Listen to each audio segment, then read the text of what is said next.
Good afternoon. We are here today with Professor Neil Ferguson, Director of JIDO, talking about the current coronavirus outbreak. Hi. Welcome. Thank you for taking the time to speak with us. Would you be able to give us an update on the current estimates that you're working on with your team? So the main things we're working on currently are trying to get a better handle on really how lethal this virus is, what threat it poses to the human population. It's a difficult thing to do in an epidemic because just simply looking at how many people have died so far versus how many cases there are tells you very little. It takes quite a long time often for somebody from being diagnosed as a case to actually whether we know they're going to live or survive the infection. And so we're trying to correct for those factors. In terms of looking at the overall scale of the epidemic, we're getting kind of firmer estimates. What we can say is the surveillance ongoing in China is probably picking up, if you think of all infections out there being a kind of pyramid, it picks up the top of the pyramid, the most severe infection. We think probably 10% or less of all infections in China are being detected at the current time. The next tier down is really what's being detected overseas. There we think sensitivity is somewhat higher, but still we may be only detecting maybe a quarter of all infections at that level. Lots of people will be entering, the borders are porous, countries won't be detecting every case coming in. Right. Would you be able to say anything about forward projections of where the current outbreak is going?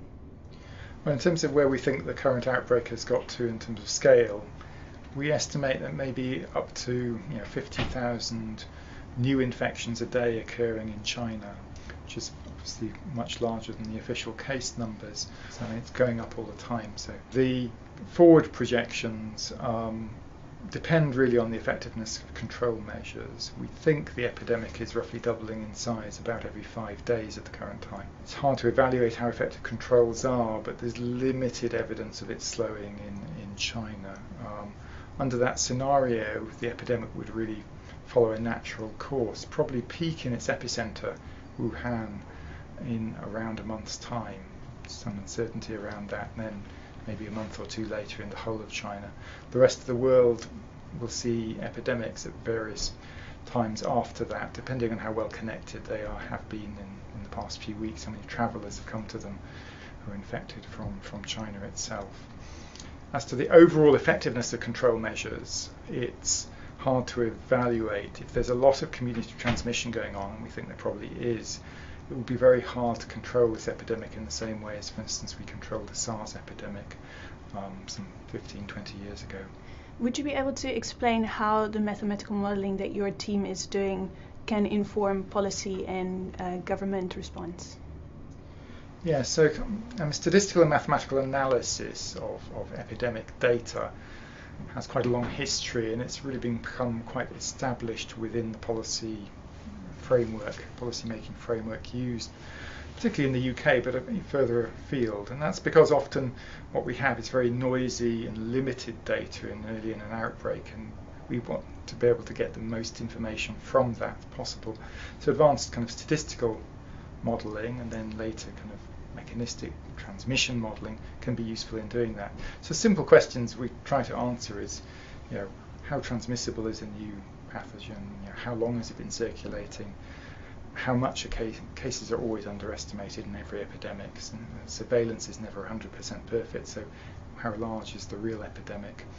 And then, critically important to how people respond is how severe a threat does this pose to human health? Would you be able to explain a little bit about the uncertainty ranges around the estimates that you report? So uncertainty is always high early in an epidemic, particularly of a disease we've never seen before. We don't know critical things like how long it takes from when somebody's infected to when they develop symptoms, something called the incubation period. We don't know how transmissible the disease is. So we try to estimate these things from quite limited data. And the limited data means that there's always uncertainty in the estimates, which we try to characterize using state-of-the-art statistical methods.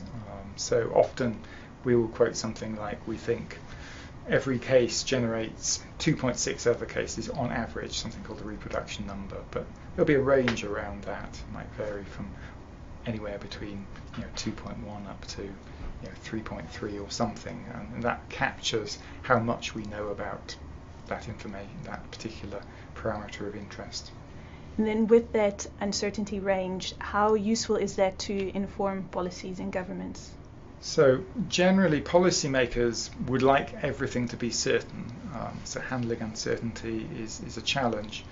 I think the uncertainty range tells them what confidence we have in the estimate, if we have calculated it correctly. So if we, for instance, say, well, the case fatality ratio, the proportion of people who might die in an outbreak varies, could be anywhere from 1 in 1,000 to 1 in 10, that's not a terribly informative estimate. If we can say precisely the estimate is 1% case fatality, 1% of people will die, it could be 0.5%, it could be 2%, that's a much more useful estimate. And do you have any suggestions as to what the most efficient interventions would be at the moment for either China or internationally? Unfortunately for this virus, we have limited options for interventions at the current time. We have no vaccine. The vaccines are rapidly being developed, but it will take months, if not years, to develop. There's some testing of antiviral treatments, existing drugs being repurposed to see if they work in infections in these cases. The other measures we have to draw upon are what are called public health interventions. So identifying as many cases as possible, as early as possible in their disease and isolating them is how we managed to control, for instance, the SARS outbreak, a genetically quite similar virus to this new virus. Whether those measures will be as effective in this case remains to be seen. This virus has a much wider range of severity of symptoms. Quite a lot of people being infected may just have quite mild respiratory disease, might not even seek healthcare for it. If those people are transmitting, then it will be very hard to stop transmission overall. So the next few weeks will really tell us about the likelihood of control measures working. So in terms of interventions, the Chinese have been throwing everything they can at this outbreak for the last certainly 2 weeks. In terms of what might work, that critically depends on who is transmitting infection and whether the people who are responsible for the most onward transmission are being identified and isolated early enough. The Chinese are currently focusing on identifying severe cases and isolating those. It's unclear whether the mild cases left in the community, and we think that's the majority of cases, are still sustaining the outbreak or not. We'll know more in the next couple of weeks. At the moment, we can't see much evidence of the epidemic slowing down. There have been few fatalities outside mainland China. Would you be able to explain why that is, why we see that difference with the fatalities that we see in China? So, looking at the severity of an epidemic and working out how many people might eventually die from it is very challenging.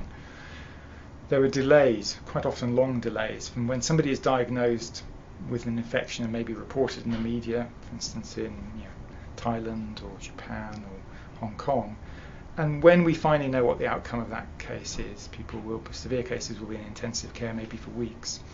We think the delay from when somebody develops symptoms to when they might die is as long as 20 days or longer, 3 weeks or so. So the fact we haven't seen many deaths in travellers, we've seen 2 so far, cases detected outside mainland China, is not terribly reassuring. We wouldn't have expected to see very many so far because of those delays in the system.